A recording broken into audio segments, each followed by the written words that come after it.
रागना एनक्रिड के पास आता है और उसे प्रपोज करता है। क्या तू सोर्ड चलाना सीखना चाहेगा? एनक्रिड तुरंत हाँ कह देता है। रैग्ना सोचता है, शायद मुझे ऐसा नहीं पूछना चाहिए था। अब सही आलस आने लगा है।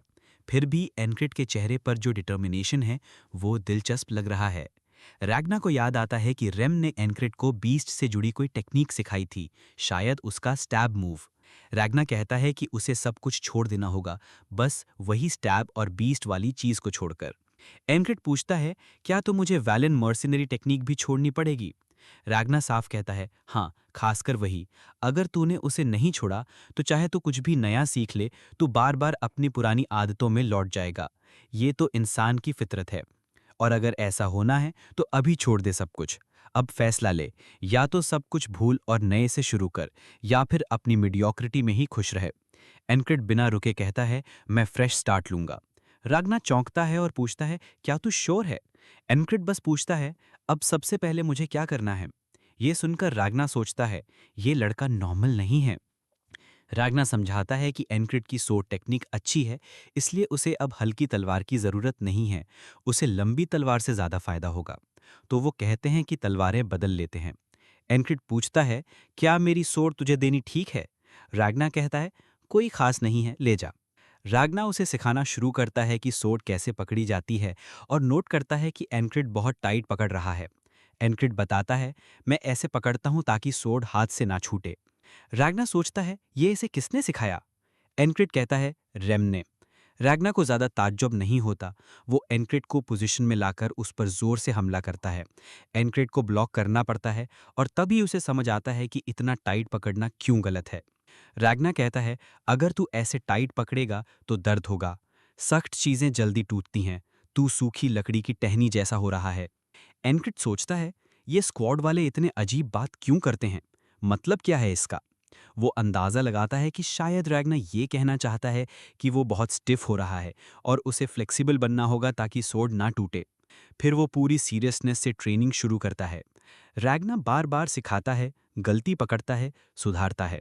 कुछ वक्त तक ऐसा चलता है जब तक एनक्रिड गिर नहीं जाता। रैग्ना सोचता है, मैंने नहीं सोचा था कि हालात इतने बुरे होंगे। इसे बेसिक्स तक नहीं आते जो इतनी आसानी से नहीं सिखाए जा सकते। फिर भी एनक्रिड हार नहीं मानता। धीरे धीरे उठता है और कहता है, फिर से चलाओ।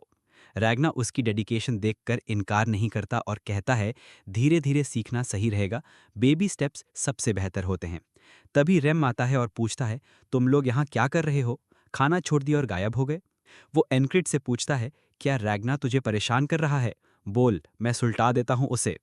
एनक्रिड पूछता है, क्या चल रहा है? तू तो यूजुअली ऐसे तैयार नहीं होता। रेम बताता है कि दुश्मनों की फौज दूर से इकट्ठा हो रही है। सारे सैनिक तैयार हो जाते हैं। रैग्ना सोचता है, क्या एनक्रिड को यह सब सिखाना गलती थी? वो अभी नया है और साथ लड़ने लायक नहीं है, शायद मारा जाएगा। मुझे उसका ध्यान रखना होगा। एनक्रिड सच में रैग्ना से और सीखना चाहता था। दूर से दुश्मनों का झंडा दिखता है और एक वॉरलॉक कहता है, यह इन सब का अंत है। जैसे ही वो बोलता है, पूरा इलाका भारी और मिस्टीरियस फॉग से ढक जाता है। कोई किसी को नहीं देख पाता। तभी एक तेज सीटी जैसी आवाज सुनाई देती है और सिर्फ एनक्रिड पहचान पाता है कि ये एरोज हैं। वो सबको चिल्लाकर बताता है, बचो, तीर आ रहे हैं। लेकिन कुछ के पास बचाव का मौका ही नहीं होता। फेरी कमांडर समझता है कि ये कोई मामूली फॉग नहीं है, सब बुरी तरह फंस गए हैं। वॉरलॉक हंसता है और कहता है, इस स्पेल को तैयार करने में बड़ी मेहनत लगी। जानवरों का खून, सबसे साफ झीलों का पानी और लगातार बारिश के स्पेल्स। ये स्पेल एक्टिवेट होते ही सबकी विजिबिलिटी खत्म हो गई। अगर कोई इस स्पेल के सेंटर यानी फ्लैग के नीचे नहीं पहुंचा तो ये एक तरफा लड़ाई होगी। इस स्पेल का नाम है फॉग ऑफ अनाइहिलेशन। मिच उसके पास आता है और देखता है कि वॉरलॉक बहुत सैटिस्फाइड लग रहा है। वॉरलॉक कहता है, बड़ी मुश्किल से ये काम किया, खासकर एक फ्लैग खोने के बाद। मिच सोचता है, अब मुझे अपने अपोनेंट को ढूंढकर मैनर्स सिखाने होंगे। एनक्रिड तीरों को चकमा देता है। पीछे से कोई चिल्लाता है, झुक जा। ये रैग्ना की आवाज है। सामने से कोई गाली दे रहा है, वो रेम ही है। इतना पास होने पर भी कोई किसी को नहीं देख पा रहा। एक तीर उसके पास गिरता है और एनक्रिड महसूस करता है कि उसकी सांसें रुकने लगी हैं, शरीर अकड़ने लगा है, पैर चल नहीं रहे।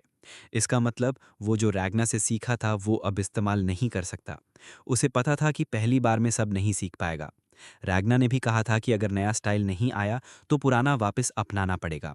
लेकिन एनक्रिड जानता है कि अगर उसने ऐसा किया तो उसकी मौत तय है। तो अब उसे कुछ ड्रास्टिक करना होगा। वो सीधे फॉग में भागता है। दुश्मन उसे भाले से घायल कर देता है। दुश्मन सोचता है ये खत्म हो गया, लेकिन एनक्रिड के चेहरे की मुस्कान उसे डरा देती है। एनक्रिड उसे खत्म करता है और वापस अपनी सीख पर ध्यान देता है। सच कहें तो रैग्ना कोई अच्छा टीचर नहीं है, क्योंकि वो खुद जीनियस है। जो उसके लिए आसान है उसे शब्दों में बताना मुश्किल है। रैग्ना कहता है बस तलवार नीचे की तरफ मार। एनक्रिड जानता है कि रैग्ना उसका मजाक नहीं उड़ा रहा, वो बस ऐसा ही है। वो पूछता है मेरे वेट का बैलेंस कहाँ होना चाहिए। रैग्ना के पास इसका जवाब नहीं है, पर एनक्रिड को अंदाजा था। उसके लिए सुनना और ऑब्जर्व करना आसान है। वो पोस्चर बार बार याद करता है। धीरे धीरे वो लड़ाई में वापस आता है, तीरों को रोक पाता है, लेकिन अब भी वो स्टिफ है। फिर वो दोबारा जान देने के लिए तैयार हो जाता है ताकि वो फिर सीख सके। ऐसा करते करते 31वें दिन तक वो फ्लेक्सिबल हो जाता है। रैग्ना कहता है तेरे स्टेप्स अब फ्लूइड लग रहे हैं, ये तूने कहाँ से सीखा? अब वो बेसिक सीखने लायक हो गया है। 3 बेसिक अटैक्स हैं: कटिंग, स्टैबिंग और स्लैशिंग। डिफेंस के लिए ब्लेड का किनारा यूज करना चाहिए। अगर सोर्ड अच्छी क्वालिटी की हो तो साइड्स का भी यूज हो सकता है। उसके और दुश्मन के बीच की सबसे सीधी लाइन लाइन ऑफ अटैक कहलाती है। सोर्ड चलाने का मतलब है दुश्मन की लाइन ब्लॉक करना और अपनी लाइन बढ़ाना। उसे अपने माइंड में दुश्मन का इमेज बनाना होगा और सोर्ड से उस तक पहुंचना होगा। अगली बार वो लड़ाई में जाता है तो दुश्मन का भाला आसानी से डॉज कर लेता है। हालांकि 3 और दुश्मन उसके पीछे हैं, लेकिन अब सब कुछ बदल रहा है। धीरे धीरे एक एक करके वो सीखता है। पैरी करना, डायगनल स्लैश करना, हर बार थोड़ा और इम्प्रूवमेंट। मरता है फिर सीखता है। फिर एक दिन वो रैग्ना से पूरी ताकत से लड़ता है और जो कुछ सीखा है सब इस्तेमाल करके रैग्ना को हरा देता है। रैग्ना को उसमें एक बिल्कुल नया इंसान दिखता है। उसे लगता है एनक्रिड सच में बदल गया है। अब वो और इम्प्रूव नहीं कर सकता, उसकी टैलेंट की लिमिट आ गई है। रैग्ना चाहे जितना चिल्लाए, एनक्रिड दौड़ पड़ता है। उसका शरीर अब फेदर जैसा हल्का और फुर्तीला हो गया है और दुश्मन का वार वो हवा में ही चकमा दे देता है। यही रास्ता है जो एनक्रिड को एक नाइट बनने के लिए लेना होगा। चाहे उसे दुनिया का सबसे बड़ा दर्द क्यों न झेलना पड़े, फिर भी उसे इसमें खुशी और मज़ा महसूस होता है। इतना मज़ा कि पागल हो जाए ऐसा लगता है। वो फिर से उस पल को याद करता है जब रागना ने उससे पूछा था, तू सोर्ड चलाना सीखेगा? जैसे पहले हर बार कहा, इस बार भी एनक्रिड मानता है कि चाहे जितनी बार मरना पड़े, वो अपने गोल को पाने के लिए हर बार मरेगा। थोड़ा टेस्ट करने के बाद रागना को समझ आता है कि एनक्रिड तो बहुत अच्छा है, बहुत ज़्यादा। क्या वो अब तक जानबूझकर सेकंड रेट मर्सिनरी की तरह लड़ रहा था? उसे तो सारी बेसिक चीज़ें आती हैं। रागना को लगता है इसे अब ट्रेनिंग से ज़्यादा फील्ड एक्सपीरियंस की ज़रूरत है। ये सोचकर एनक्रिड आज का दिन शायद 200 बार जी चुका है। अब वो डिसाइड करता है कि जितना भी सीखा है सब इस्तेमाल करके देखेगा कि कहाँ तक जा सकता है। पहले दुश्मन को तो ऐसे काटता है जैसे मक्खन। फिर वो वही नाइफ उठा लेता है जिससे उसे बार बार मारा गया था और अब उसी से छुपे हुए दुश्मनों पर वार करता है। दुश्मन कन्फ्यूजन में है और एनक्रिड अचानक गायब हो जाता है। वे सोचते हैं कि अब वो सेफ हैं, लेकिन तभी वो चारों तरफ से उन्हें काटना शुरू करता है। एक दुश्मन क्रॉसबो से उस पर वार करता है, लेकिन अब एनक्रिड ने रागना से सीखा है। आंखों से प्रिडिक्ट करना है, पैरों से पास जाना है और हाथों से लड़ाई खत्म करनी है। अब एनक्रिड बस मुस्कुराता है। लड़ाई अब पहले जैसी नहीं लगती। अब वो फ्रेश और तेज लगती है। उसे और चाहिए, इसलिए वो आगे बढ़ता है। अब उसके सामने दर्जनों दुश्मन खड़े हैं। सभी ने क्रॉसबो ताने हुए हैं। उनमें से एक कहता है, तू यहां तक पहुंच गया, बधाई हो, लेकिन अब तो यहीं रुकेगा। एनक्रिड एक कदम आगे बढ़कर कहता है, चलो मर्दों की तरह लड़ते हैं सोर्ड से। दुश्मन उससे डर जाते हैं और बिना देर किए उसे शूट कर देते हैं। अचानक वो एक अजीब सी जगह पहुंचता है जहां बोटमैन उसे देखता है और कहता है, तू पागल हो गया है क्या? अपनी कब्र में खुद चल के आ गया? एनक्रिड फिर से जागता है और सोचता है, ये बोटमैन बार बार मरने पर मुझे गाली देने क्यों आता है? रैम पूछता है, तेरा चेहरा इतना ब्लैंक क्यों लग रहा है? एनक्रिड इसे देखकर सोच में पड़ जाता है। रैम हमेशा सबसे पहले स्पेल को पहचानता है। दुश्मनों की फॉर्मेशन में कोई स्ट्रैटेजी नहीं होती, वो बस फ्लैग्स की हिफाजत कर रहे होते हैं। सच्चाई जानने के लिए एनक्रिड पूछता है, तुझे स्पेल्स के बारे में कुछ पता है? रैम पूछता है, तुझे ये जानने की ज़रूरत क्यों है? एनक्रिड कैजुअली कहता है, बस बात कर रहा था। रैम फिर पूछता है, क्या तू मैजिक और स्पेल में फ़र्क जानता है? एनक्रिड कहता है, बस इतना कि मैजिक ज़्यादा कॉमन होता है। रैम समझाता है, स्पेल के लिए एक मीडियम चाहिए होता है, जैसे कोई खास ऑब्जेक्ट या चीज़। स्पेल बिना मीडियम के नहीं चल सकता, जबकि मैजिक चल सकता है। एनक्रिड को अब सब समझ आता है। फॉग इसलिए आती है क्योंकि स्पेल फ्लैग को मीडियम बनाकर एक्टिवेट होती है। अगर फ्लैग तोड़ा जाए, फॉग भी खत्म हो जाती है। वो रैम से पूछता है, क्या तेरी ट्राइब भी स्पेल्स यूज़ करती है? रैम कहता है कि उसने कुछ स्पेल्स देखे हैं, लेकिन असली स्पेल कास्टर्स बहुत कम हैं। ज़्यादातर वॉरलॉक्स या हेक्स कास्टर्स होते हैं।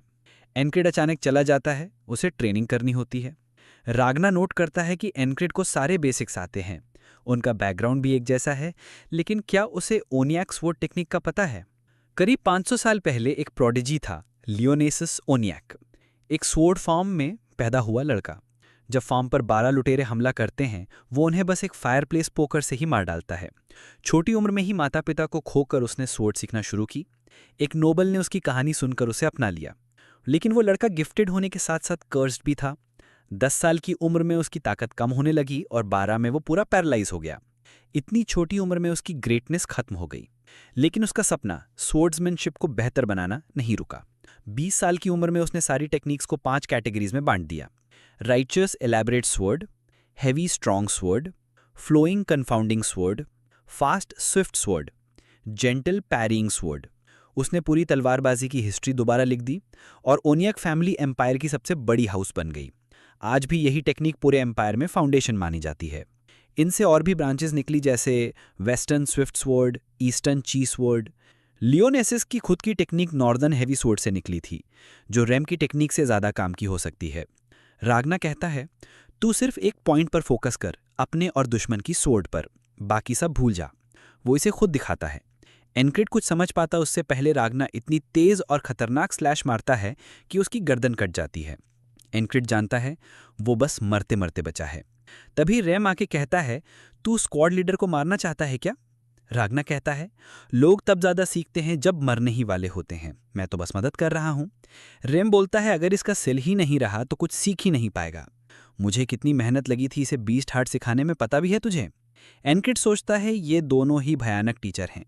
रैम जानता है कि रागना नॉर्दर्न फोर्ट से है, जहां ज्यादा बारबैरिक लोग होते हैं। रागना को पता है कि रैम सदर्न बारबेरियन ट्राइब से है। अब तो उसका मन कर रहा है लड़ने का, लेकिन एनक्रिड कहता है, बस करो, हम यहाँ लड़ने नहीं, मिशन पर आए हैं।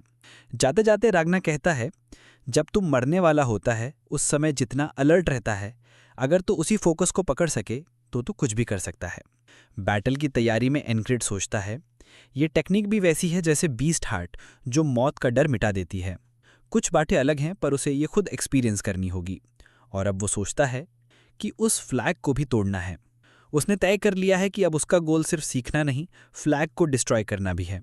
वो जानता है कि अगर पूरी स्क्वाड को यूज़ करे तो काम आसान होगा, लेकिन वो खुद पहले जाएगा जब तक वो गिर न जाए। एक पॉइंट पर फोकस करना वाकई यूज़फुल है। पहले वो कई बार सिर्फ तैयारी ना होने के कारण मरा था। ऐसे नंबूश से बचने के लिए उसने अपने कान ट्रेंड किए। बैटलफील्ड से बचने के लिए बीस्ट हार्ट सीखा, लेकिन अब कॉन्सेंट्रेट करना मुश्किल हो रहा है। रागना फिर से दिखाता है, तुझे ब्लेड के टिक का स्लोडाउन महसूस होना चाहिए था। एनक्रिड अभी भी नहीं समझ पाता, क्या बीस्ट हार्ट इसमें रुकावट डाल रहा है? रागना कहता है, सब कुछ भूल जा, सिर्फ ओपोनेंट की तलवार देख, तभी तो उसकी मूवमेंट प्रिडिक्ट कर पाएगा। एनक्रिड जानता है मौत का डर माइंड में रख के काम नहीं चलेगा। वो रागना से पूछता है, तू ये कैसे करता है? रागना कहता है, मुझे तो ये हमेशा से आता था, मेरे लिए ये चीज़ें आसान हैं। एनक्रिड को अब ये बात क्लियर है कि रागना से उसे कोई ढंग की जानकारी मिलने वाली नहीं है, तो अब उसे खुद ही समझना पड़ेगा। वो कंसंट्रेशन की प्रैक्टिस करता रहेगा, लेकिन इस वक्त उसकी पहली प्रायोरिटी है उस फ्लैग को गिराना। उसे कैजुअल्टीज कम करनी है और सीधे चार्ज मारना है। जैसे ही फॉग गिरती है, वो चिल्लाता है, सब नीचे झुको, और फिर ऑर्डर देता है, शील्ड लगाओ। इससे उन कई लोगों की जान बचती है जो वरना अगले ही पल मारे जाते। आज वो ये सीक्वेंस 300 बार दोहरा चुका है। उसे अब आंखें बंद होने पर भी पता होता है कि हमला कहाँ से आएगा। पहले दुश्मन को तो वो बिना उसे भनक लगे ही मार देता है। दूसरे दो भी उसके पीछे पीछे निपट जाते हैं। बाकी लोग आगे बढ़ते हैं, लेकिन अब वो मीट ग्राइंडर में घुस चुके हैं, क्योंकि एनक्रिड अब थमने वाला नहीं है। उनका कमांडर उन्हें तैयार होने को कहता है और एनक्रिड मुस्कुरा देता है। उसे उनके चेहरों पर डर साफ दिख रहा है। वो इतनी जोर से चार्ज करता है कि हर तलवार को चीरते हुए सीधा फ्लैग तक पहुंच जाता है और उसे गिरा देता है। इस मुकाम तक पहुंचने में उसे 10 दिन लगे। लेकिन हैरानी की बात यह है, फॉग अभी भी खत्म नहीं हुई। फ्लैग तो खत्म हो चुका है, तो फिर ये क्या हो रहा है? दुश्मन उसे चारों ओर से घेर लेते हैं और उस पर वार करते हैं। एक कहता है, तुझे धोखा दिया गया है। बस यहीं से एंक्रिड को सब समझ में आ जाता है। सिर्फ एक असली फ्लैग है, बाकी सब नकली फ्लैग हैं। अब उसे असली फ्लैग ढूंढना है। वो फिर से चार्ज करता है। अब उसके पास 1/5 चांस है सही फ्लैग तक पहुंचने का। वो फिर से चिल्लाता है, शील्ड लगाओ। लेकिन इस बार कुछ लोग सुन ही नहीं रहे या शायद कंफ्यूज हो गए हैं और तीर उन्हें मार देते हैं। एंक्रिड सोचता है, इस बार ये लोग क्यों नहीं सुन रहे? शायद टाइमिंग का मसला है। उन्हें पहले सांस लेने का मौका देना होगा। 3 और दिन बाद वो दूसरा फ्लैग गिराता है, लेकिन वो भी फेक निकलता है। फिर 5 दिन लगते हैं तीसरे फ्लैग को गिराने में, वो भी फेक। फिर 7 दिन के बाद चौथा, वो भी नकली, और वो फिर मर जाता है। अब सिर्फ 2 फ्लैग्स बचे हैं। एंक्रिड सोचता है, असली वाला शायद सबसे दूर वाला है। इस बार वो सबको सही से ऑर्डर देता है, यहाँ तक कि रैम भी उसका साथ देता है। रैम पूछता है, तू पागल हो गया है क्या? एंक्रिड जानता है कि फ्लैग दूर है, इसलिए वहां पहुंचने से पहले थकना नहीं है। वो रैम से कहता है सामने के दुश्मनों को संभाल ले और खुद धीरे धीरे पास्ट करता है। रैम बिना आर्मर के भी उन्हें अच्छे से रोक लेता है। अब 1 साल इसी एक दिन में बिता देने के बाद एंक्रिड जानता है आज ये खत्म करेगा। जैसे ही वो आगे बढ़ता है, उसकी सॉर्ड अचानक से टकराती है मिच से। मिच कहता है, भगवान ने मेरी दुआ सुन ली। मैं चाहता था कि तुझे अपने हाथों से मारूं। एंग्रिड को इस चेहरे की याद नहीं आती। वो पूछता है, तू है कौन? मिच गुस्से में कहता है, तू भूल कैसे गया? कुछ दिन पहले की तो बात है। लेकिन एंक्रिड के लिए वक्त अब वैसे नहीं चलता। वो फिर पूछता है, तू कौन है? मिच चिढ़ता है, लेकिन कहता है कि तेरे सीने में मेरी तलवार उतरते ही सब याद आ जाएगा। एंक्रिड अचानक तेजी से पीछे हटता है और नए स्टैंस के साथ ऐसा वार करता है कि मिच को पीछे हटना पड़ता है। मिच हैरान हो जाता है, ये वो लड़का तो नहीं जो पहले था, ये तो अब बहुत बेहतर हो गया है। लेकिन फिर भी वो सोचता है कि ये मुझे सिर्फ एक स्टेप में पकड़ना चाहता है। एंक्रिड नहीं रुकता, वो फिर से आगे बढ़ता है। अब दोनों की शॉट्स टकराती हैं। मिच को उसकी मास्टर्ड बेसिक्स और रिफाइंड टेक्निक दिखती है। एंक्रिड के हर डिफ्लेक्शन में पावर है। अब वो डेंजरस फाइटर बन चुका है। मिच उसे पीछे धकेलता है। एंक्रिड उसकी ब्लेड को डिफ्लेक्ट करता है। मिच को अब अपनी सारी सेंसेस उसी पर लगानी पड़ती हैं। अगर एक पल भी ध्यान भटका तो मर जाऊंगा। अब मिच भी पूरी तरह तलवार में समा जाता है। फ्लैग भूल जाता है, आउटकम भूल जाता है, टेक्निक्स भूल जाता है। बस एक ठंडी स्टील की तलवार बचती है। इस डेडिकेशन से मिच को एज मिल जाती है। वो एंक्रिड की तलवार को डिफ्लेक्ट करता है और उसे सीने में भोंक देता है। लड़ाई वहीं खत्म हो जाती है। एंक्रिड को अब याद आता है, अरे ये वही है जिसने टॉल ग्रास वाली जगह पर फ्लैग को रोका था। मिच खुद को इंट्रोड्यूस करता है, ग्रेहाउंड स्कॉट का प्लाटून कमांडर। एंक्रिड भी अपना परिचय देता है। अब वो लीलिया किंगडम का स्कॉट कमांडर है। दुश्मन उसे घेर लेते हैं। मिच कहता है, इस लड़के की स्पेशलिटी है छिप जाना। बाकी लोग उसे देख के कहते हैं, ये तो थोड़ा अलग है। जब मिच एंक्रिड को देखता है, उसे एंक्रिड के चेहरे पर मुस्कान दिखती है, क्योंकि एंक्रिड को अब असली बात समझ आती है। मौत का डर नहीं, मुझे हमेशा एक असली राइवल चाहिए था, कोई जो मुझे पूरा झोंक दे, हर स्किल निकलवा दे। मिच को ऐसे क्रेजी लोग पसंद नहीं। वो तलवार निकालता है और कहता है, आज का दिन यही खत्म। अगले दिन रैग्ना कहता है, कॉन्सेंट्रेशन का मतलब है मरते वक्त जो एहसास होता है वही। एंक्रिड बस थोड़ा ध्यान देता है। रैग्ना को लगता है शायद अब ये ट्रेनिंग छोड़ देगा। रैम हमेशा की तरह उन्हें बैटल के लिए बुलाता है, लेकिन अब एंक्रिड का एनर्जी लेवल अलग ही है। वो बिना कुछ कहे चल पड़ता है। रैग्ना खुद देखता है कि उसकी बॉडी से एनर्जी निकल रही है। रैग्ना सोचता है, आज वार्म अप थोड़ा और इंटेंस होना चाहिए। बैटल शुरू होता है। एंक्रिड फिर से सबको बचाता है, नीचे झुको, शील्ड। जब तीर आते हैं सब बच जाते हैं, लेकिन वो यहीं नहीं रुकता। रैम से कहता है, मेरे साथ चल। रैम पूछता है, तो फिर से पागल हो गया है? रैग्ना बीच में कूद जाता है, मैं भी साथ चल रहा हूं। रैम बोलता है, तेरे सिर में तीर लगा है क्या? रैग्ना मुस्कुरा के कहता है, आगे नहीं बढ़ा तो लग ही जाएगा। एंक्रिड आगे बढ़ता जाता है। दोनों लड़के सामने के दुश्मनों को काटते जाते हैं। एंक्रिड उसी रास्ते पर फिर जाता है जहां उसे मिच फिर मिलता है, लेकिन इस बार वो उसे पहचान लेता है। वो मुस्कुरा के कहता है, तुझे देख के बहुत अच्छा लगा। मिच चौंकता है, तू मुझे ढूंढता हुआ आया? एंक्रिड कहता है, तुझे देख के प्यार हो गया था लड़ते वक्त। मिच कहता है, पहली बार कोई मुझे ढूंढते हुए आया है। एंक्रिड पूछता है, क्या तुझे बुरा लगा? मिच डिनाई करता है, लेकिन वो तलवार निकाल लेता है। एंक्रिड फिर से कोशिश करता है उसी कॉन्सेंट्रेशन में जाने की जहां सिर्फ तलवार ही महसूस होती है, लेकिन इस बार भी वो हार जाता है। मिच फिर से उसकी छाती चीर देता है। मिच कहता है, इतनी आसानी से हार गया? क्या तूने सच में सोचा था कि इतनी स्किल से जीत जाएगा? एंक्रिड मरते वक्त सोचता है, मेरा एटीट्यूड ही गलत है। जिस चीज़ को मैं पाना चाहता हूँ वो ज़बरदस्ती नहीं हो सकती। उसे लड़ाई में खुद ब खुद समा जाना होगा। वो आज को दोहराता है, फिर हारता है, फिर दोहराता है, फिर हारता है। जब तक असली फीलिंग पकड़ में ना आ जाए वो करता रहेगा। 18वीं बार वो ब्लेड को आते देख पाता है। 28वीं बार वो 1 सेकंड में कॉन्सेंट्रेशन में चला जाता है और 48वीं बार उसे असली इंसाइट मिलती है। रैग्ना जब उसे वो फीलिंग सिखाने की कोशिश करता है, एंक्रिड पहली बार सच में तलवार को देख पाता है जैसी वो है। वो उसकी खूबसूरती में खो जाता है और रैग्ना का वार आसानी से रोक देता है। वो पूछता है कि मैंने इतनी आसानी से एसिमुलेट कैसे कर लिया। अब एंक्रिड को राग्ना की कोई आवाज सुनाई नहीं दे रही। पूरी कंसंट्रेशन का मतलब होता है शरीर और तलवार दोनों पर पूरा कंट्रोल। उसकी पावर और टेक्निक इतनी ज्यादा डेवलप हो चुकी हैं कि अब खुद के पास्ट वर्जन से उसकी कोई तुलना नहीं हो सकती। राग्ना पूछता है, कहाँ जा रहा है? एंक्रिड बस हल्के से कहता है, प्लाटून कमांडर से मिलने। आज का दिन मुझे हर हाल में पार करना है। जब वो फेरी कमांडर के पास पहुंचता है, वो पूछती है, क्या चाहता है? एंक्रिड बताता है कि रिकॉन मिशन के दौरान उसे स्पेल्स दिखे थे। एस्पेन किंगडम के सोल्जर एक क्रीपी बूढ़े आदमी को स्पेल कास्टर कह रहे थे। फेरी कमांडर इंटरेस्ट लेती है और बोलती है, थोड़ा और डिटेल में बता। एंक्रिड उसे वो सब कुछ बता देता है जो इस जंग को जीतने के लिए ज़रूरी है।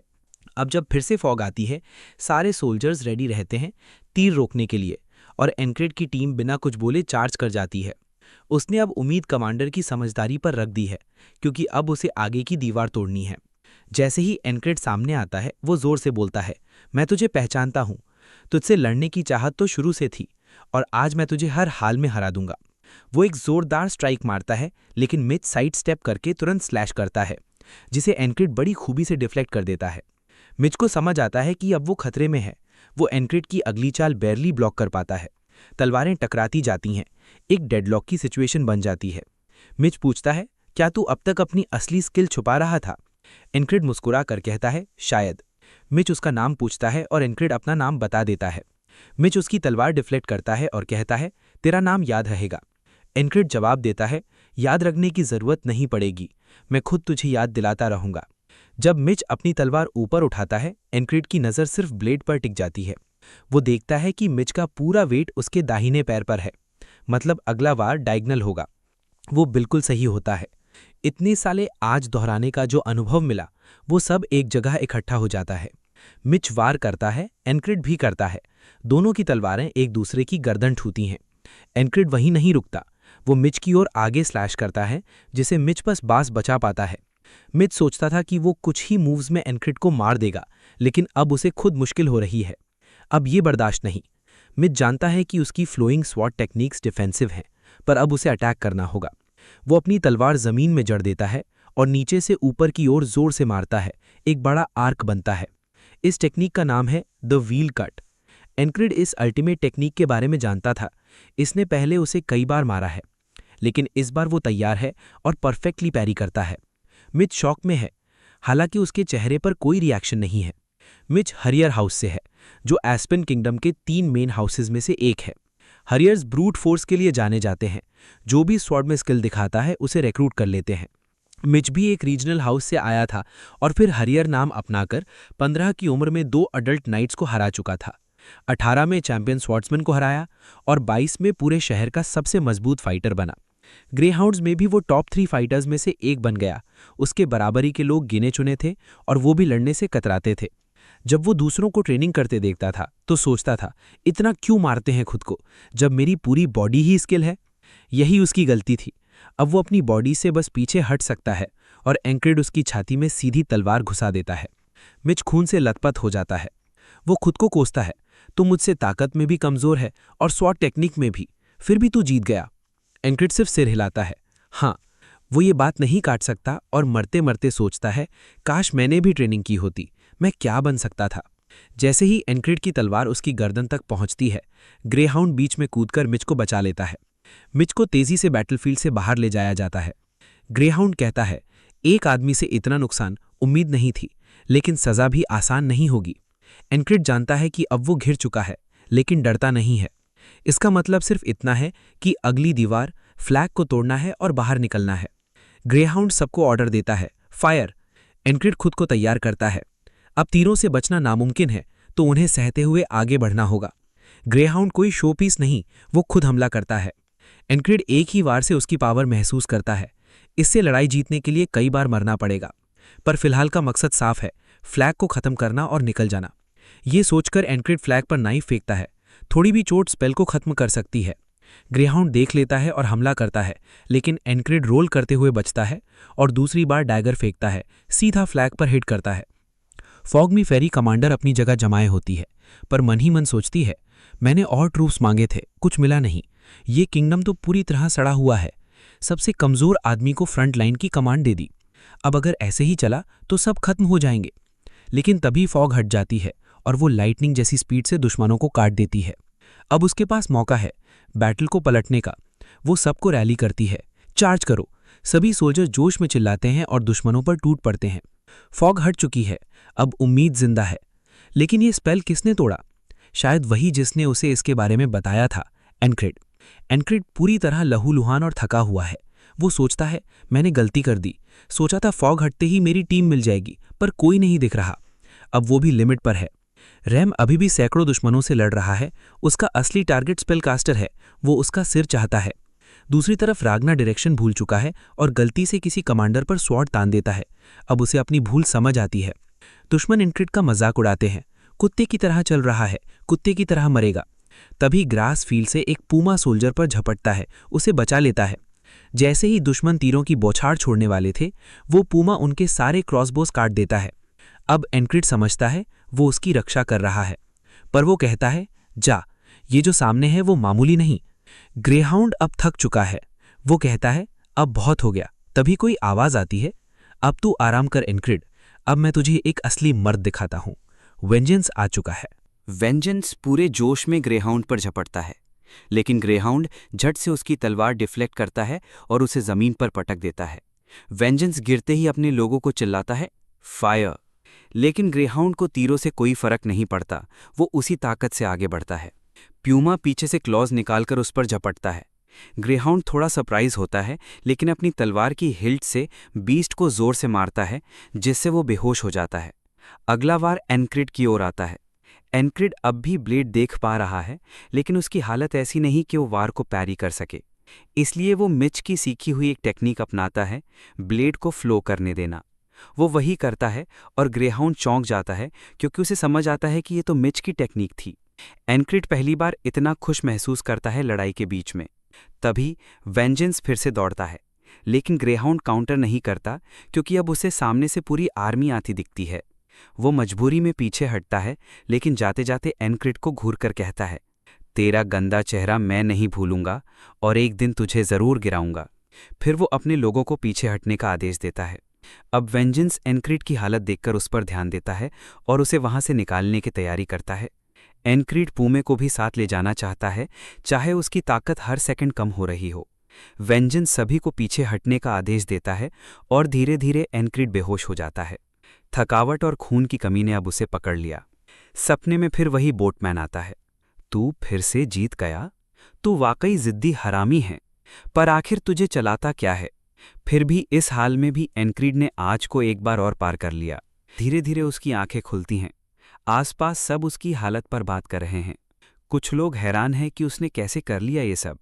बाकी कहते हैं कि वो बिना कुछ कहे चला गया था। कोई उसकी तेज रिकवरी की तारीफ कर रहा है।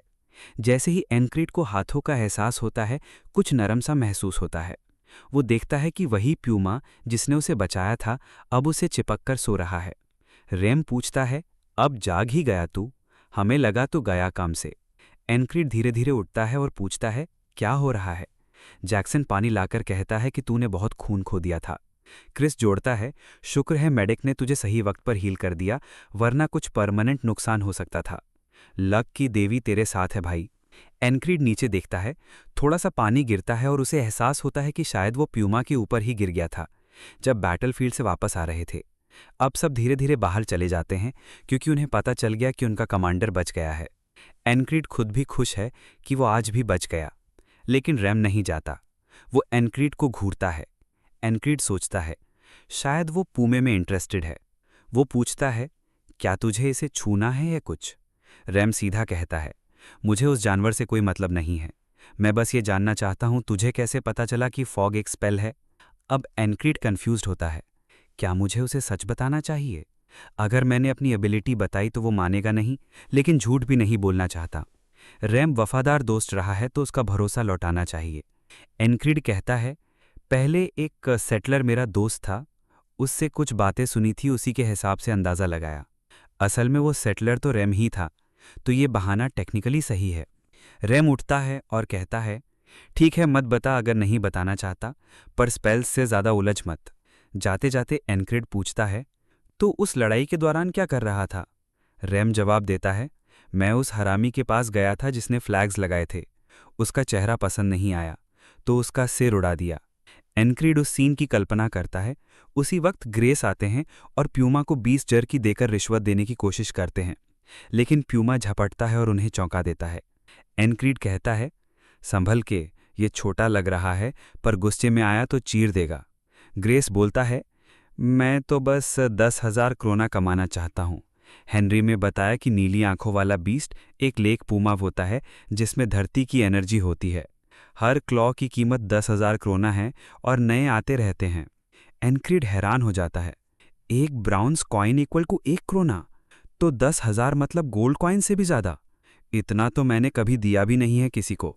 जब वो बेहोश था उनकी साइड ने बैटल जीत ली, पर बैटल का फ्लो रुक गया। दोनों तरफ ने रिट्रीट कर लिया। अब सब अपने अपने जख्म भर रहे हैं। एनक्रीड सोचता है, क्या वो पैरी में फिर से कर पाऊंगा? शायद कभी न पता चले। जैक्सन बाद में आता है और कहता है, ज़्यादा स्ट्रेच मत कर, तेरा शरीर अभी हील हो रहा है। एनक्रीड जवाब देता है, मैं ज़्यादा कुछ नहीं कर रहा, थोड़ा तो हिल सकता हूँ। रैग्ना भी जैक्सन की बात से सहमत है। अब तो बस यही कर सकता है, सो जा, जल्दी ठीक होगा। रेम आता है और रैग्ना से टकरा जाता है। तू अपनी आलसी आदतें कमांडर को भी देना चाहता है क्या? और वैसे भी हॉलवे में खड़े होना डम मूव है। रैग्ना फौरन अपनी तलवार लेने चला जाता है। आजा, फाइट करते हैं। एनक्रीड पूछता है, एक बात बताओ, मैंने एक टेक्निक इस्तेमाल की जो मैंने कभी प्रैक्टिस नहीं की थी, सिर्फ देखा था। क्या ये नॉर्मल है? रेम कहता है, अगर तू heart of the beast use कर रहा था तो तुझे एनिमी की मूवमेंट्स का एहसास हो रहा होगा।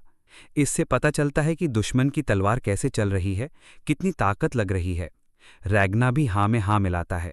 बेसिक सीख चुका है, सिंगल पॉइंट कॉन्सेंट्रेशन भी कर चुका है, इसलिए ज़्यादा देख पा रहा है अब। पर ऑनेस्टली तू थोड़ा लकी था, तेरे लेवल पर तो ऐसी चीज़ 100 असली फाइट्स के बाद काम करती है। अब एनक्रीड को समझ आता है, जो दिन अभी अभी गुजरा वो असल में एक दिन नहीं था, वो सैकड़ों दिन थे। हर दिन स्ट्रगल, हार और फिर उठना। उसने जो सीखा वो सिर्फ पैटर्न याद करके नहीं सीखा, वो मेहनत, बार बार हार और जिद से सीखा। चाहे टैलेंट हो या ना हो, वो मजबूत बनेगा क्योंकि वो चाहता है। जब रैग्ना और रैम आपस में उलझते रहते हैं, एनक्रीड कहता है, तुम दोनों मेरे साथ ड्यूअल करोगे। रैम हंसता है, लोग मुझे पागल कहते हैं, लेकिन असली मैडनेस तो तुझ में है। रैग्ना पूछता है, इस हालत में फाइट कैसे करेगा? तभी फेरी कमांडर आती है। कोई भी ड्यूअल नहीं करेगा, कमांडर की हालत सही नहीं है। फिर वो पूछती है, स्पेल किसने तोड़ा था? तू था? एनक्रीड को पता था कोई तो पूछेगा, पर ये तो कंपनी चीफ कमांडर है। वो जवाब देता है, हाँ मैंने ही स्पेल देखा था, पेट्रोल पर था और पहले थोड़ा एक्सपीरियंस भी था। फेरी कमांडर चौंकती है, 5 डिकॉइज थे, तूने असली कैसे पहचाना? एनक्रीड जवाब देता है, बस गैस मारा। कमांडर उसे थोड़ी देर तक घूरती है, फिर बिना कुछ और कहे मुड़ जाती है और बात मान लेती है। एनक्रीड पूछता है, बस यही पूछने आई थी? कमांडर कहती है, नहीं, मैं तेरे चेहरे को देखने आई थी। लगता है किस्मत ने हमें एक दूसरे से मिलवाया है। एनक्रीड मन ही मन सोचता है, ये क्या बोल रही है? रेम और रैग्ना को अब लगने लगा है कि शायद एनक्रीड और वो कमांडर कुछ चल रहा है टाइप की चीज़ में है। रैग्ना हैरान है क्या एनक्रिड के पास ऐसी स्किल्स भी हैं? एनक्रिड झट से बोलता है, ऐसा कुछ नहीं है। लेकिन तभी ग्रेस भी आ जाता है और मजाक में बोलता है, ये बंदा तो परफेक्ट है होस्ट बार खोलने के लिए। टीएनसी तेरे लिए बेस्ट बनाऊंगा, बस हाँ कर दे। एनक्रिड उसे चुप रहने को कहता है, लेकिन मन में सोचता है, उसने ऐसा बोला क्यों? वो उनकी बॉस है और ऐसी बात करना काफ़ी ऑकवर्ड है। ग्रेस फिर एनक्रिड को एक ज़रूरी खबर देता है। नाइट ऑर्डर का एक स्क्वायर आया है। एनक्रिड चौंक जाता है। स्कारलेट क्लोक नाइट ऑर्डर का कोई यहाँ है? वो बटालियन जिसमें वो शामिल है साइप्रस डिवीजन कहलाता है, जो एक पुराने नाइट के नाम पर रखा गया था, और ये भी स्कारलेट क्लोक ऑर्डर का ही हिस्सा है। नाइट्स इस दुनिया में सबसे स्किल्ड फाइटर्स माने जाते हैं पूरे कॉन्टिनेंट में। नाइट ऑर्डर में सिर्फ नाइट्स नहीं होते, बल्कि स्क्वायर्स, सर्वेंट्स और स्टूडेंट्स भी शामिल होते हैं। जब एक स्क्वायर खुद को साबित करता है तो वो प्रोटो नाइट बन जाता है, और फिर उनके ऊपर होते हैं वे नाइट्स जो ह्यूमन लिमिट्स को पार कर चुके होते हैं। स्क्वायर्स बिना अपने नाइट के रेयरली लड़ते हैं, तो जो आया है वो शायद प्रोटोनाइट बनने के बिल्कुल करीब होगा। अचानक घंटे बजने लगते हैं। सभी लोग बैटल के लिए तैयार हो जाते हैं। ग्रेस सोचता है, लगता है ये लोग इसी के आने का इंतजार कर रहे थे। रेम एनक्रिड को कहता है, तू आराम कर, सच में ज़रूरत है तुझे। एनक्रिड कहता है, जख्म तो ठीक है, मैं उस बंदे को एक्शन में देखना चाहता हूँ।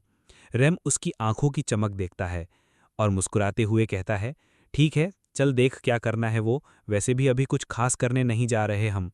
थोड़ी ही देर में सब लाइन में लग जाते हैं बैटल फॉर्मेशन में। लेकिन सबसे ज़्यादा एक्साइटेड होता है एनक्रिड, क्योंकि आज वो अपने सपने की एक झलक देखने वाला है। वो देखेगा नाइट बनने के लिए क्या चाहिए होता है। स्क्वायर अकेले दुश्मन की ओर बढ़ता है। दुश्मन उसे देखकर तुरंत तीर चलाने की तैयारी करता है, लेकिन वो 1 इंच भी नहीं हिलता। एनिमी कमांडर चिल्लाता है, फायर! सैकड़ों नहीं हजारों तीर उसकी ओर उड़ते हैं, लेकिन वो तब तक रुका रहता है जब तक तीर बिल्कुल पास नहीं आ जाते। फिर वो नीचे झुकता है, अपने पैरों के पास हवा जमा करता है। रैग्ना इसे देखकर कहता है, ये है असली डिटर्मिनेशन। फिर वो तीरों के बीच से बिजली जैसी स्पीड से भागता है, सीधा दुश्मन की फ्रंट लाइन में घुस जाता है।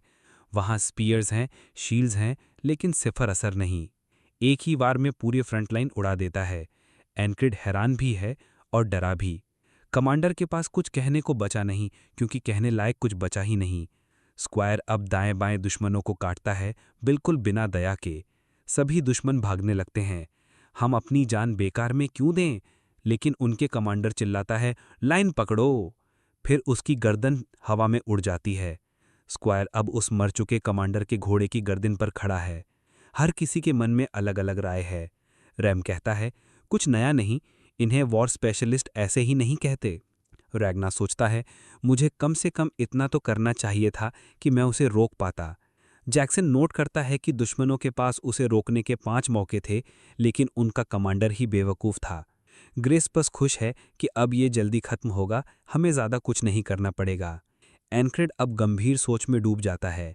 क्या ये राइटशस सॉर्ड है? नहीं, इसमें तो हैवी और स्विफ्ट दोनों का मिश्रण है। राइटशस सॉर्ड सही इंट्रिकेट टेक्निक्स जो ओपोनेंट को अपनी चाल में फंसा लेती है। हैवी सॉर्ड ब्रूट फोर्स, जो भी सामने आए काट के रख दो।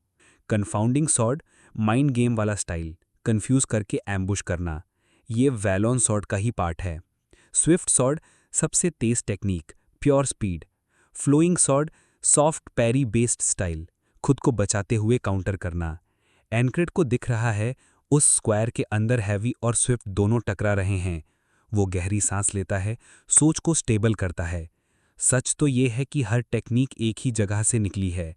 अगर मैं उन 5 में समानता देख सका और तलवार को एक जिंदा चीज की तरह महसूस कर सका, तो शायद मैं ये सब कर सकूं। वो आंखें बंद करता है। आर्मी चार्ज कर रही होती है। रैम और रैग्ना देखते हैं कि एनक्रिड ध्यान में बैठा है। रैम मुस्कुराकर कहता है, स्क्वाड लीडर अभी कुछ ओवरकम करने वाला है, कोई उसे डिस्टर्ब नहीं करेगा। एनक्रिड जानता है कि समझ आना कुछ नहीं बदलता। समझ सिर्फ एक दीवार है जो बताती है कि ऊपर कितना चढ़ना बाकी है। सिपाही उसके आगे से दौड़ते हैं, बैटल में कूदते हैं, लेकिन एनक्रिड वहीं बैठा रहता है। वो उस मेंटल ऑब्स्टेकल पर चढ़ना शुरू करता है। चीख पुकार, खून, हथियारों की आवाज़, लेकिन वो चढ़ता जाता है। एनिमी पीछे धकेले जाते हैं, वो चढ़ता है। विक्ट्री की चीखें गूंजती हैं, वो चढ़ना पूरा करता है। अब उसे पता है ये युद्ध अब खत्म होने वाला है, अगले मौसम व्यस्त होने वाले हैं। प्रिंसिपैलिटी ऑफ एस्पेन में 3 पावरफुल फैमिलीज हैं। एस्पेन सॉवरेन एम्पायर से गुस्से में है क्योंकि उन्होंने नो नाइट वाली जेंटलमैन्स एग्रीमेंट तोड़ी। ग्रे वुल्फ असल नाम हरियर the almighty, Atkins administrator. Atkins बताता है कि उन्होंने फ्रॉग्स को जनरल बनाकर नाइट लाने का एक्सक्यूज़ बनाया था। अब उन्हें खुद के लिए कोई एक्सक्यूज़ नहीं बचा। एस्पेन उस फ्रॉग जनरल को कोसता है जिसने मनमानी की। एटकिंस कहता है फ्रॉग्स तो वैसे ही होते हैं, कोई भी रीज़न हो करते अपनी ही हैं। अगर स्पेल जिसमें रिसोर्सेज झोंकी गई थी काम करती तो ये सब न होता। एस्पेन गुस्से में ग्रेहाउंड्स पर बरसता है, अब इनकी सज़ा तय है। हरियर जानता है अब ये इनके लिए अच्छा नहीं होगा। एनकिड और उसकी टीम वापस लौटती है, अब युद्ध समाप्त है। वो बॉर्डर गार्ड पहुंचते हैं, किंगडम का एक रिमोट फोर्ट्रेस सिटी। एस्पेन के पास होने के कारण यहाँ हर 5 में एक इंसान सोल्जर है। सेरेमनी होती है, उनकी विल और डिटर्मिनेशन की तारीफ की जाती है। सबसे पहले पुकारा जाता है एनक्रिड, क्योंकि उसने एस्पेन का स्पेल डिस्ट्रॉय किया था। सब उसका मजाक उड़ाते हैं जब वो पोडियम पर चढ़ता है। कमज़ोर है, बॉस से कुछ किया होगा तभी तो रिवॉर्ड मिल रहा है। तभी भीड़ में से कोई चिल्लाता है, चुप रहो। एक और जाना पहचाना चेहरा भी कहता है, उसके बारे में बकवास मत करो, वो तुम सबसे कहीं ऊपर है। वो है एक असली मर्द। एनक्रिड को अच्छा खासा इनाम मिलता है, काफ़ी बड़ी रकम। क्रेमेट तुरंत पूछता है, क्या करेगा इतने पैसे का, शराब, औरतें या दोनों? एनक्रिड कहता है, नहीं, मैं एक स्टोर खोलना चाहता हूँ, सबसे अच्छा ब्लैकस्मिथ चाहिए इस शहर का। ट्रेस उसके साथ चलता है पूरे रास्ते स्मिथी तक। इतने पैसे सिर्फ एक तलवार पर खर्च करने वाला है। अगर स्टैंडर्ड वाली नहीं पसंद तो बैटलफील्ड से कोई उठा ले, वो भी ठीक चलती है। एनक्रिड हंसता है, चलती है लेकिन काफ़ी नहीं। एनक्रिड को कोई फर्क नहीं पड़ता कि लोग क्या सोच रहे हैं। नाइट बनने के लिए उसे खुद को साबित करना होगा, और खासकर अपनी स्किल्स को। अब वो सोल्जर प्रमोशन एग्जाम देने वाला है। वक्त आ गया है कि वो फुट सोल्जर वाली जिंदगी छोड़ दे। क्रिस हैरान होता है, तुझे तो प्रमोशंस में कोई दिलचस्पी नहीं थी। लेकिन एनक्रिड कहता है, हमेशा एक ही जगह नहीं रह सकते। ग्रेस समझता है लेकिन कहता है, तब तक सब सेटअप करना होगा। नेरिला में एक सख्त सोल्जर रैंकिंग सिस्टम होता है मोराल बढ़ाने के लिए। जिनकी ताकत रैंकिंग स्केल से भी ऊपर है उन्हें स्पेशल ग्रेड माना जाता है। रैंक से आदमी का बिहेवियर तक बदल जाता है। प्रमोशन के लिए सोल्जर को उस रैंक के 3 फाइटर से ड्यूल करना होता है और तीनों को हराना पड़ता है। बाकी लोग सिर्फ तमाशा देखते हैं। एक शानदार बैटिंग मैच जैसा लगता है। क्रिस इसका मास्टर है और सबको एनकरेज करता है कि आओ दाव लगाओ। पहला ओपोनेंट बहुत ही घमंडी है। तू एक लो रैंक्स कम मीडियम रैंक पाने चला है, स्क्वाड के नाम पर अवार्ड मिला, अब खुद को कोई बड़ा हीरो समझता है। एनक्रिड जानता है ये बंदा चाहे एरोगेंट हो, स्किलफुल है और एक फेमस मर्सनरी ग्रुप से आता है। क्रिस का बैटिंग बॉक्स उस एरोगेंट बंदे के कॉइन से भरा पड़ा है। एनक्रिड की तरफ सिर्फ एक ब्रॉन्ज कॉइन। लोग हैरान होते हैं, ये एक सिक्का किसने डाला? ग्रेस मुस्कुराकर कहता है, पता तो तब चलेगा जब फाइट खत्म होगी, अभी बैठो और देखो। एनक्रिड अब तक बार बार मर कर ही मजबूत बना है, लेकिन इस लड़ाई में कोई मरने का रिस्क नहीं है। तो अब उसे एक ही मौका मिला है। वो खुद को स्टडी करता है, सिर्फ आगे दिखेगा, ध्यान नहीं भटकेगा। ये उसकी पूरी मेहनत की लिमिट है। उसे पता है पहले होता तो इस बंदे से हार जाता, पर अब नहीं। अब वो ऐसे लड़ेगा जैसे उसकी जान दांव पर लगी है। एरोगेंट बंदा फुल चार्ज में आता है, सॉर्ड ऊपर उठाए हुए।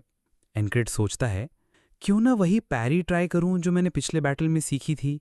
लेकिन इससे पहले कि वो कुछ करे, एनक्रिड एक स्ट्रोक में उसकी तलवार दूर उड़ा देता है। दूसरा बंदा अपनी उंगलियों की सलामती से डर रहा है। एनक्रिड कुछ नहीं कहता, बस तलवार के बट से उसे मारकर फाइट खत्म कर देता है। इतना कमजोर कैसे हो सकता है ये, वो सोचता है। भीड़ में एक गैम्बलर क्रिस से चिल्लाता है, तूने जरूर अपने कमांडर पर दाव लगाया होगा। क्रिस खुद शॉक्ड होता है, मैंने तो एक सिक्का दया में डाला था। एनक्रिड सोचता है, क्या उसने जानबूझकर गार्ड नीचे किया? पर फिर भी ये इतनी जल्दी कैसे खत्म हो गया? मीडियम रैंक वाला इतना कमजोर तो नहीं होना चाहिए। लेकिन सोचने का वक्त नहीं, दूसरा ओपोनेंट आ चुका है। एक फाइट जीत के ओढ़ मत जा। एनक्रिड उसे पहचानता है, ये है हैवी इन्फेंट्री, बटालियन का सबसे ताकतवर लड़ाका। हैवी सोल्जर अपनी स्पीयर का टिप हिलाते हुए डिस्ट्रैक्शन बनाता है, लेकिन सीधे थ्रस्ट करता है। एनक्रिड समझता है कि ये शायद ट्रिक हो, लेकिन फिर भी वो स्पीयर का टिप काट देता है, उसे बेकार बना देता है। उसके चेहरे से साफ है, बस इतना ही था उसके पास। एनक्रिड उसे सीधा पेट में एक जोर की टिक मारता है। दूसरी फाइट भी खत्म। सब दंग रह जाते हैं। दोनों फाइट्स में इतनी आसानी से जीत।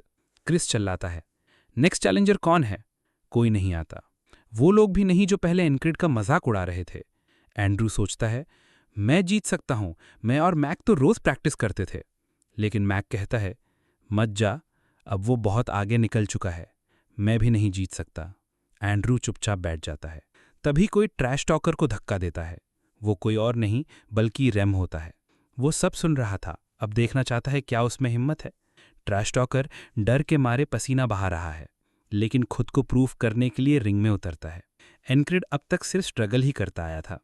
पहली बार जब उसे वो स्टैबर मिला, उसके बाद असासिन, फिर मिच हरियर और स्क्वाड वाले जो रोज उसकी जान लेते थे। हर दिन बस तकलीफ थी।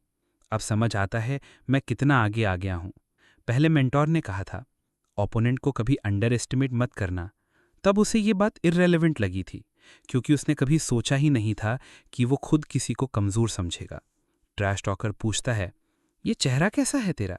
एनक्रिड बस खुश है, अब मैं इतना स्ट्रांग हो गया हूं कि अपने सामने वालों को दबा सकता हूं। वो स्वॉर्ड उठाता है, भारी वार करता है। नेरिला में सिर्फ ताकत की इज्जत होती है, और एनक्रिड इसी लड़ाई से सबको दिखाएगा कि वो ताकतवर है। कुछ ही वारों में ओपोनेंट की तलवार टूट जाती है। एनक्रिड आखिरी बार रोक देता है, काट डालता नहीं, खुद को पूरी तरह साबित कर चुका होता है। ट्रैश टॉकर खुद पर काबू नहीं रख पाता, डर के मारे पेशाब कर देता है। अब सभी उसे एक नाम से बुलाते हैं, स्पेल ब्रेकर, जिसने वो फ्लैग तोड़ा था। एंड्रू उठता है और जोर से चिल्लाता है, स्पेल ब्रेकर। बाकी सब भी वही दोहराते हैं। अब जो आंखें उसे नीचा देखती थी, वही उसकी ताकत को सलाम कर रही हैं। ग्रेस बधाई देता है, अब तुम मीडियम रैंक सोल्जर बन गए हो। लेकिन एनक्रिड कहता है, अभी जश्न मनाने का वक्त नहीं, मुझे हाई रैंक तक जाना है। ग्रेस हैरान होता है, तू अभी भी चढ़ेगा? तभी एक आदमी उठता है, तू काफ़ी इंटरेस्टिंग है। लोग देखते हैं, उसकी यूनिफॉर्म पर ईगल पैच है। वो बॉर्डर गार्ड है, वो एलीट जो सीधे क्राउन को सर्व करते हैं। उसे कहा जाता है बॉर्डर बुचर, और उसने वो नाम सच में कमाया है। वो एनक्रिड के पास आता है, तेरे साथ एक दोस्ताना ड्यूअल करना चाहता हूं, कुछ सीरियस नहीं। रेम जानता है अब ये मुश्किल होगा। एनक्रिड भी समझता है, बॉर्डर गार्ड ग्रे हाउंड जितने स्ट्रांग होते हैं, शायद हरियर से भी ज़्यादा। लेकिन साथ ही ये सवाल भी उठता है कि अगर सामने वाला इतना स्ट्रांग है लेकिन कोई मरने का डर नहीं, तो क्या मैं फिर भी इंप्रूव कर पाऊंगा? एनक्रिड उसे इनवाइट करता है।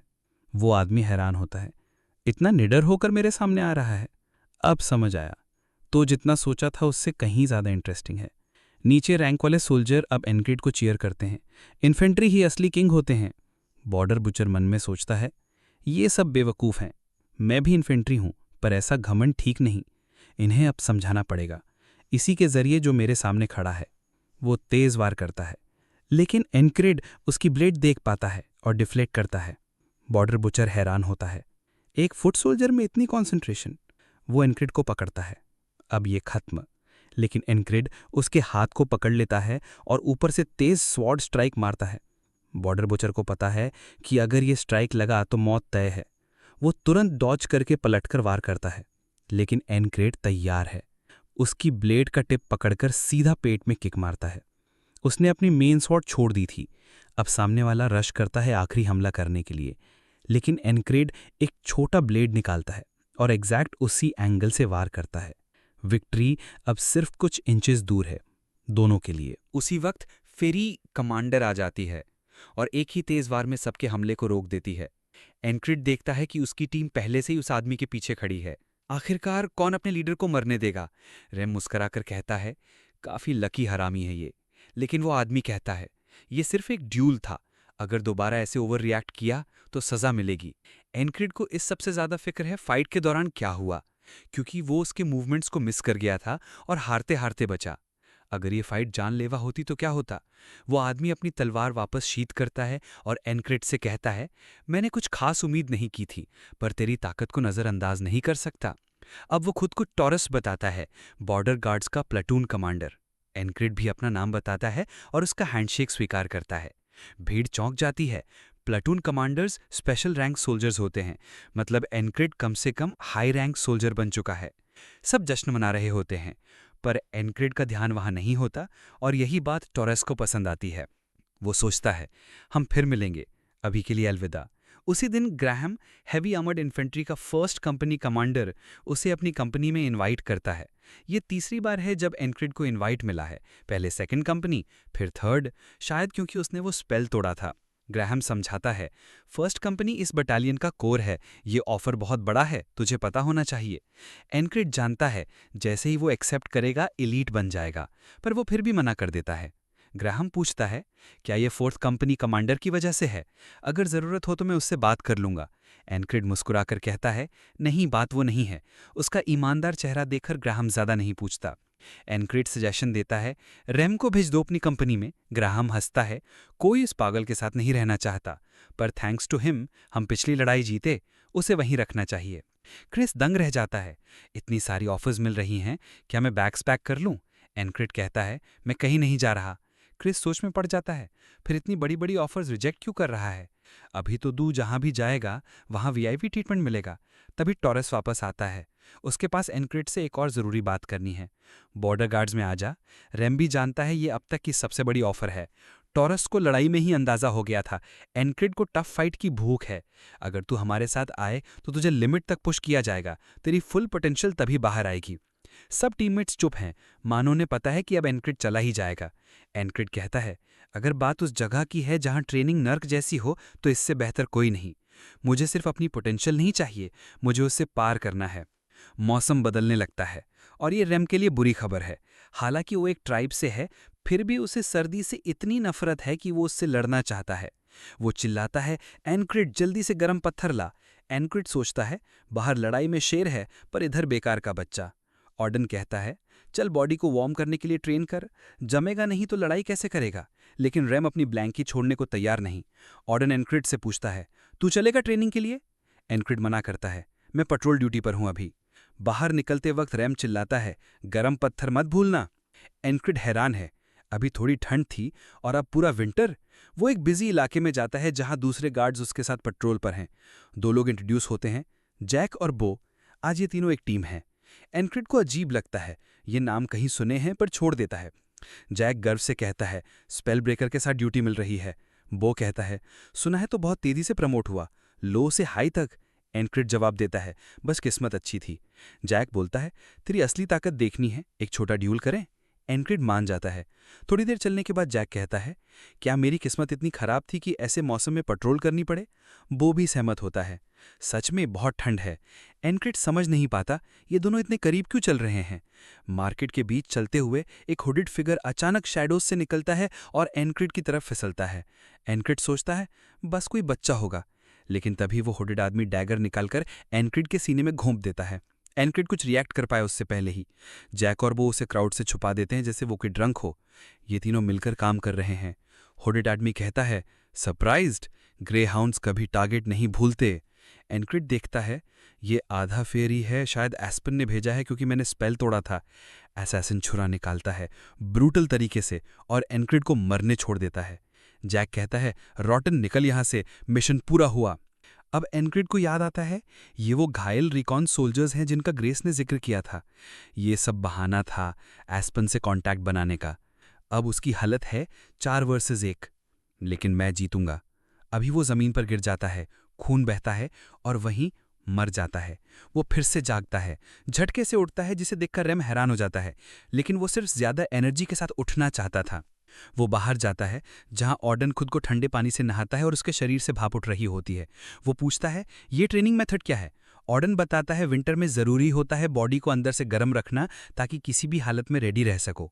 एनक्रिड कहता है, मुझे सिखा दो, क्योंकि मैं उस वक्त रिएक्ट ही नहीं कर पाया था। अब उसे समझ आता है जैक और बो इतने करीब क्यों चल रहे थे। अब वो पहले उन्हें हटाएगा, फिर रॉटन का सामना। ऑर्डन उसे चीयर करता है, तेरे मसल्स दुखी हो जाएंगे अगर तूने ये पोजीशन नहीं बचा पाया। फिर से जैक और बो उससे इंट्रोड्यूस होते हैं, लेकिन इस बार जैक इंप्रेस होता है। तेरे पास कोट नहीं है? एनक्रिड बस कहता है, ट्रेनिंग कर रहा हूँ। अब उसकी बॉडी ऑर्डन की ट्रेनिंग से तैयार है।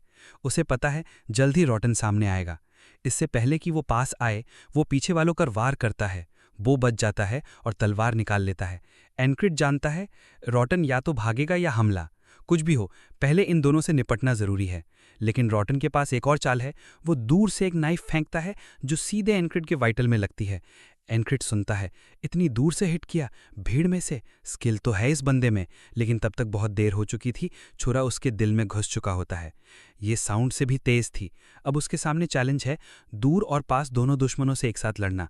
वो एक्साइटेड हो जाता है, कैसे तैयार होगा अब। रॉटन पास आए तो स्टैब करेगा, दूर हो तो डैगर्स फेंकेगा। ये दीवार इतनी कॉम्प्लेक्स नहीं है, बस एक रास्ता चाहिए पार करने का। एनक्रिड ट्रेनिंग जारी रखता है, हालांकि उसे लगता है वो मर ही जाएगा। रैग्ना और रेम देखते हैं, क्या वाकई इतनी हार्ड है जैसी ये बता रहा है। जैक्सन कैबिन में आता है, सबको जमीन पर पड़े स्ट्रेचिंग करते देखता है। पैंथर को लग रहा है कि वो कुछ ऐसा देख गया है जो उसे नहीं देखना चाहिए था, इसलिए वो चुपचाप वहां से निकल जाता है। एनक्रिड जानता है कि अब उसे उस खतरनाक डैगर को रोकने का कोई तरीका ढूंढना ही होगा जो रॉटन उस पर फेंकने वाला है। उसकी स्पीड और एक्यूरेसी नॉर्मल डैगर से कहीं ज्यादा जानलेवा है। जैक्सन पास आता है और बताता है, ये है विस्लिंग डैगर। एनक्रिड पूछता है, विस्लिंग क्यों कहते हैं इसे? जैक्सन समझाता है, जब इसे फेंका जाता है तो ये सीटी जैसी आवाज करता है, और अगर कोई एक्सपर्ट इसे चलाए तो टारगेट को पता भी नहीं चलता कि क्या हुआ, तो इससे दूर रहना ही बेहतर होता है। एनक्रिड इस सब से थोड़ा बहुत सीख लेता है, लेकिन सोचता है भले ही रॉटन कितना भी अच्छा हो, अगर मैं पहले से ब्लॉक कर लूं तो वो कुछ नहीं कर पाएगा। फिर से वो पीछे वालों पर हमला करता है। बी फिर से बच जाता है, लेकिन इस बार एनक्रिड उसे पकड़ लेता है और अपने सामने ढाल की तरह रख देता है। लेकिन रॉटन को फर्क नहीं पड़ता। वो 3 डैगर्स एक साथ फेंकता है, एक एनक्रिड, एक बी और एक सीधा जैक की गर्दन में। एनक्रिड चौंक जाता है, एक साथ 3 फेंकना, और वो भी अपने साथियों पर। शायद रॉटन ने उन्हें कभी अपना टीममेट समझा ही नहीं था। रॉटन नीचे झुककर एनक्रिड की आंखों में देखता है। तू तो काफी डिटरमिन्ड लग रहा है। एनक्रिड कहता है, शुक्र है कि ग्रे हाउंड्स अपने टारगेट कभी नहीं भूलते। रॉटन हंसता है, तू तो पूरी तरह पागल है। अब एनक्रिड मान चुका है, ये सब जितना दिखता है उतना आसान नहीं है। ये दीवार ही है। बोटमैन कहता है, जब तक हंसना है हंस ले, जल्द ही तुझे समझ आ जाएगा कि ये सब एक शाप है। एनक्रिड फिर से उठता है, तेजी से बिस्तर से बाहर। शायद ये सब एक ब्लेसिंग इन डिस्गाइज है। वो जैक्सन के पास जाता है और विसल डैगर के बारे में पूछता है। जैक्सन हैरान, अचानक ये सवाल कहाँ से आया? एनक्रिड सीधा जवाब चाहता है। जैक्सन बताता है, ये असल में कई पतली ब्लेड्स को एक साथ प्रेस करके बनाया गया होता है, इसीलिए ये उड़ते वक्त सीटी जैसी आवाज करता है। इसे कभी डैगर जिसे बस सुना जा सकता है कहा जाता था, क्योंकि इसे देख पाना इंसानी आंख के लिए मुश्किल है। एनक्रिड पूछता है, अगर कोई इससे बचना चाहे तो? जैक्सन कहता है, संभव नहीं है। एनक्रिड जवाब देता है, पर अगर किसी को बचना ही हो तो? जैक्सन पूछता है, सच में जरूरत है? एनक्रिड सिर हिलाता है।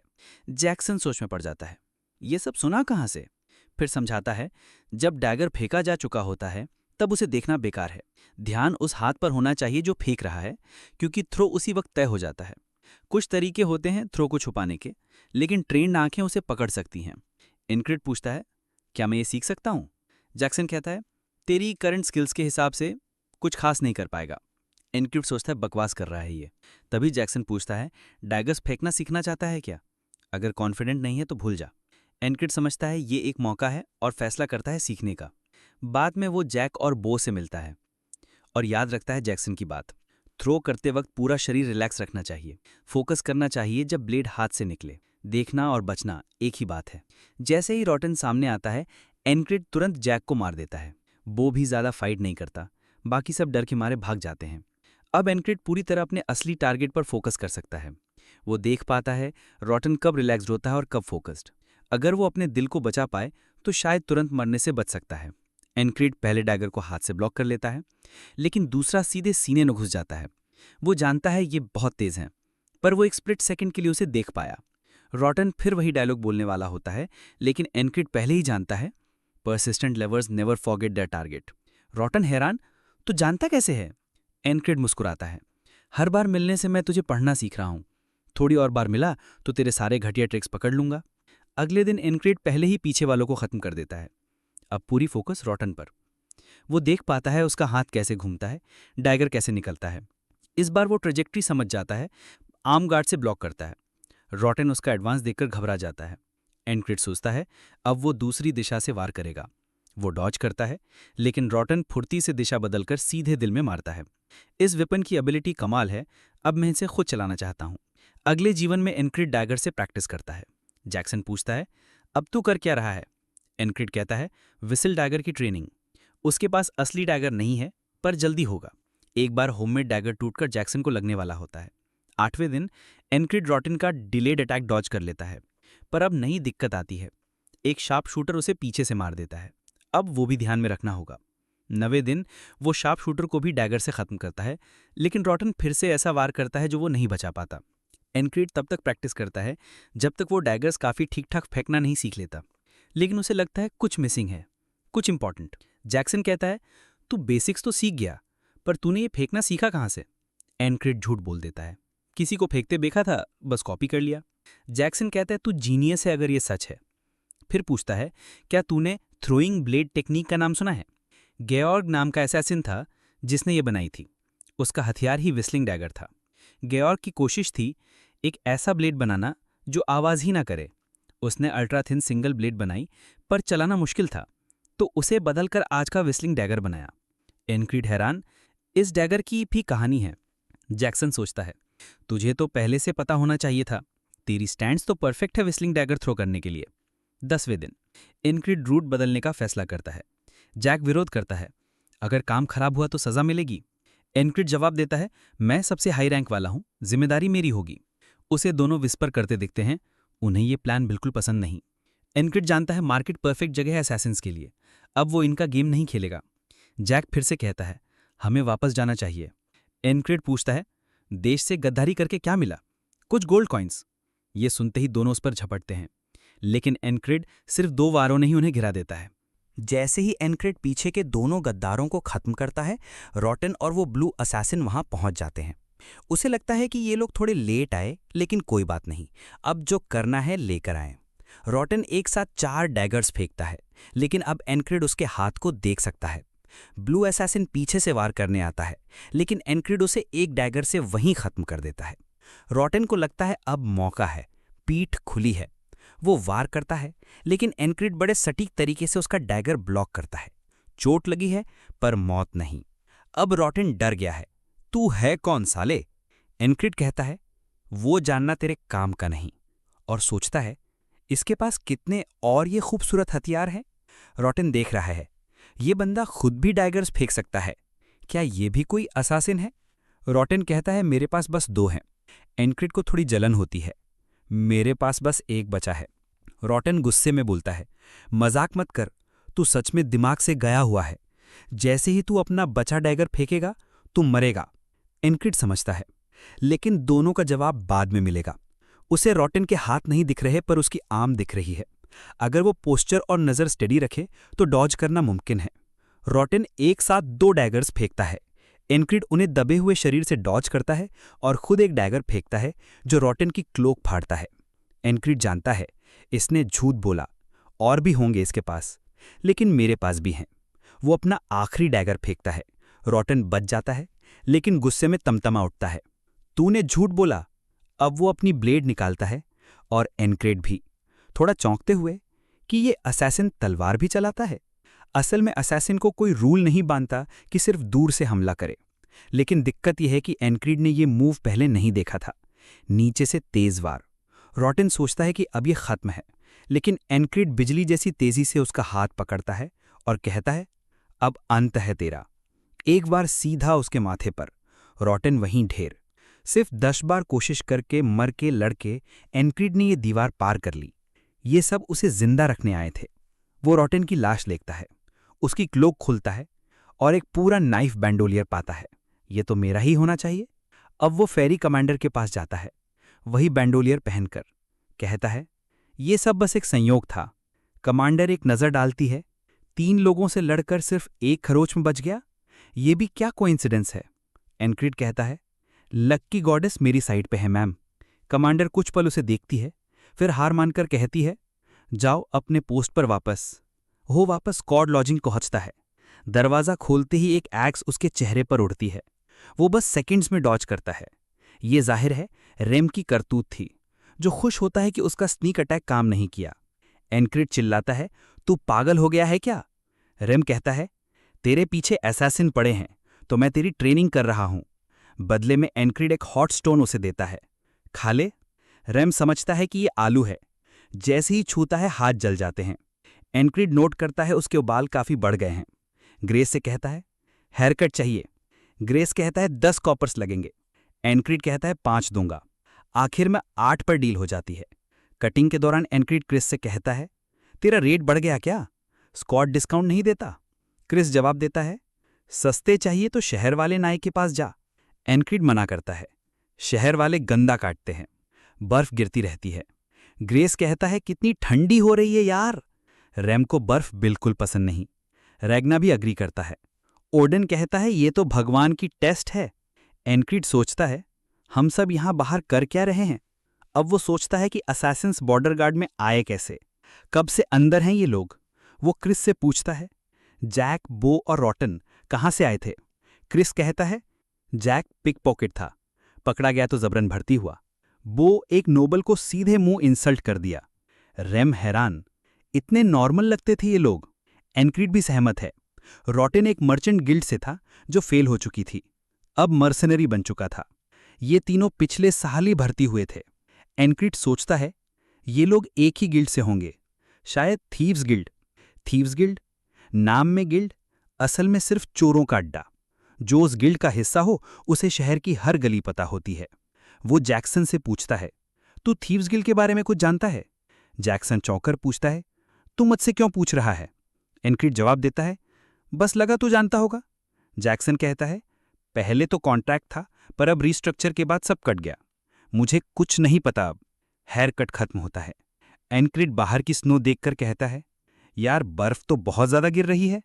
जैक्सन कहता है, मैं आज रात शहर में जा रहा हूं। तुरंत रैम बोलता है, तू बस शवल से भाग रहा है, मैं तुझे नहीं छोड़ने वाला। एनक्रिड कहता है, चलो एक काम करते हैं, मिशन पर चलो सब लोग, तो शवल करना नहीं पड़ेगा। सारे लोग तुरंत मान जाते हैं, यहां तक कि क्रिस भी। पर अब एनक्रिड को परमिशन लेनी है। रैग्ना ताना मारता है, परमिशन लेने में भी आलस करता है तू। सभी अंदर चले जाते हैं और अब इंतजार करते हैं कि वो अपना काम करे। एनक्रिड जाता है फेरी कमांडर के पास। उसे बताता है, मुझे लगता है कि असैसिन्स के पीछे थीव्स गिल्ड है और मुझे अभी एक्शन लेना है। कमांडर उसकी आंखों में देखती है, कुछ अजीब महसूस करती है। सच में? तू बस शवल से भागने के लिए तो ये सब नहीं कर रहा? एनक्रिड तुरंत मना करता है, लेकिन मन ही मन सोचता है, ये औरत कितनी शार्प है यार। हे गाइस, अगर आप अभी तक देख रहे हो तो दिल से थैंक यू सो मच। अगर नेक्स्ट एपिसोड मिस नहीं करना चाहते तो सब्सक्राइब करो और बेल आइकॉन दबाना मत भूलना। लाइक और कमेंट जरूर करो, आपका फीडबैक मुझे और मोटिवेट करता है। और एक बार फिर से thank you so much for watching.